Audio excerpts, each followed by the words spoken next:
A Vancouver Canucks prospect is showing real promise not only on the offensive end, but on the defensive end as he's becoming one of the league's top shutdown defensemen in the OHL. And the Vancouver Canucks are reported to be showing interest in a free agent that is the perfect fit for this Canucks team. I'll get into that later on this episode. Before I start, I just want to give a huge shout out to the almost 3,900 of you guys. We're trying to reach 4,000, so make sure to go down and hit that subscribe button. We'll be all off season in the next season giving you updates from around the Canucks. But with that, let's hop straight into the first topic today, which is top shutdown defenseman. Now, a lot of you might be saying, who's this prospect that I am talking about? And this prospect I will break in a minute, but this is a quote about him. He's becoming one of the league's top shutdown defensemen, eliminating off-puck threats, winning battles, and killing rushes against. This is from Elite Prospects Ringside's Mitch Brown. While he might not have the physicality of a shutdown NHLer, he's a sturdy player who wins positioning consistently and makes quick breakout plays under pressure. Now, this prospect is Kirill Kudryavtsev. Kirill is a 7th round pick by the Vancouver Canucks in 2022. He's 20 years old. He's standing at 6 foot, 202 pounds, out of Russia. He played 3 seasons in the OHL for the Sioux Greyhounds, and his development has been huge.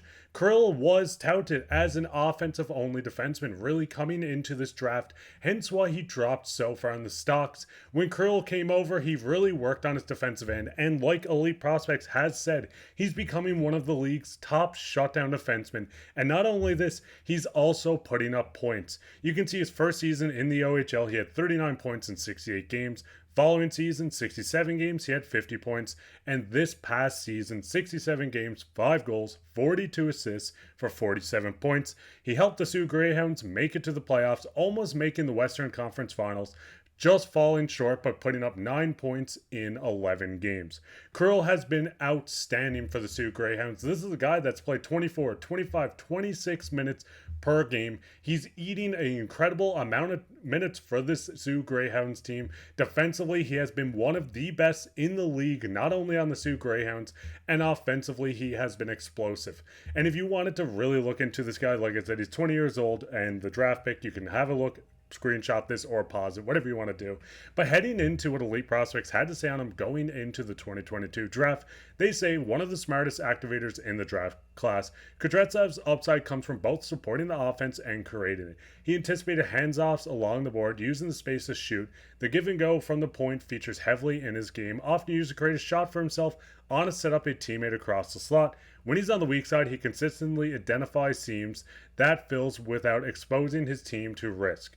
This guy is becoming one of the Canucks' most flashy defensemen, and he is a 7th round pick.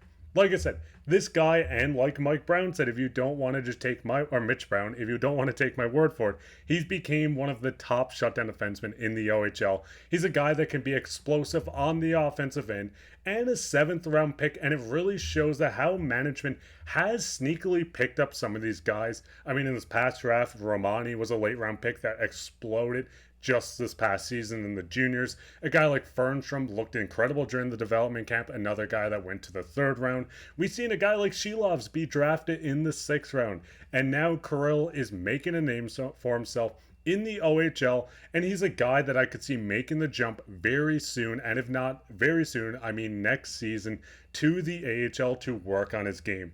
Like I said, this is a guy that has an incredible two-way game, once touted as only an offensive defenseman. It's great to see the Canucks are really getting these late-round picks. But what's your guys' thoughts on Kirill Kudryavtsev? What's your thoughts on his offensive game? What's your thoughts on his defensive game picking up and eating so many minutes in the OHL? Let me know down in the comments, but with that, we'll get straight into the second topic today, which is Canucks showing interest in a free agent. Now, we did have a report coming from Rick Dolly, and he said Daniel Sprong is still available. Sources says the Canucks have interest. Now, we did recently just talk about Daniel Sprong a few days ago, and it seems like the Canucks are really showing interest in the free agent winger that was a former 20 goal scorer. Now, the first thing to really look at with all this is the fact that Daniel Sprong's defensive game might not be the best. But the Canucks do have about $2.5 million to work with in cap space, and this is where I think Daniel Sprong could be the perfect fit. In 67 games this past season with the Detroit Red Wings, we've seen Daniel Sprong go out and score 18 goals, 25 assists, 43 points with 106 shots. He was a -5 on a not great Detroit Red Wings team. 6'6", 27 years old. And Daniel Sprong is a pure offensive winger. His defensive game is not going to really just kind of screw everything up. He's not great defensively, but he can still play a bit of a defensive game. The biggest thing with Daniel Sprong is really looking into where does he fit. Obviously, I'm just going to break down these lines real fast. Heinen was a guy that was picked up in free agency with JT Miller and Brock Boeser. This is from Daily Faceoff, so this is not what I'm projecting, but it is pretty close to what I like. When you do look at this top line, yes, I do like this a lot. A guy like Heinen coming in, he's going to be a fast defensive winger that did previously score just 19 goals in the bottom six for the Boston Bruins. We've seen how great JT Miller and Boeser has played together, so I think this top line I do like a lot. It's kind of like moving Suter down to the fourth line and then bringing in a more consistent offensive guy with defensive edge. Now looking at the third line, Höglander, Pettersson, and newly acquired Jake DeBrusk. I think this line works great. The only issue I have with this is maybe the defensive end. Yes, Jake DeBrusk can be great defensively. We've seen Pettersson be great defensively, but I would like to maybe see Dakota Joshua, Connor Garland, someone to jump up on this line, or maybe this where Daniel Sprong could come in and just making this more of an offensive firepower line where PD will have two fast wingers that he can pass to, set up, and score a lot of goals. Now then obviously the third line, which I do like a lot, and I don't like the idea of breaking up, but if you do want to move Joshua up, I think you can get away with breaking it up. Dakota Joshua, Teddy Bluger, and Connor Garland. We've seen this line last year not only be one of the best lines in the Canucks organization, but this was the top third line in the entire NHL, and one of the top lines in the entire NHL playing on the third line. This is the line where you can put anyone in between a guy like Garland and a guy like Dakota Joshua, and something's going to work. Like Griffin always says, this is like Batman and Robin, and I think they work perfectly together, and breaking them up might not be the best idea. Now, where a guy like Daniel Sprong could fit, but his value may drop down on this line, is in Podkolzin's spot. Podkolzin, Suter, and Sherwood. I think this is where you could inject a guy like Daniel Sprong to get more consistent goal scoring. A guy that can shelter in minutes, play on your fourth line, play on your third line. Maybe this is between or next to a guy like Suter and Sherwood. Maybe this is next to a guy like Teddy Bluger and Garland.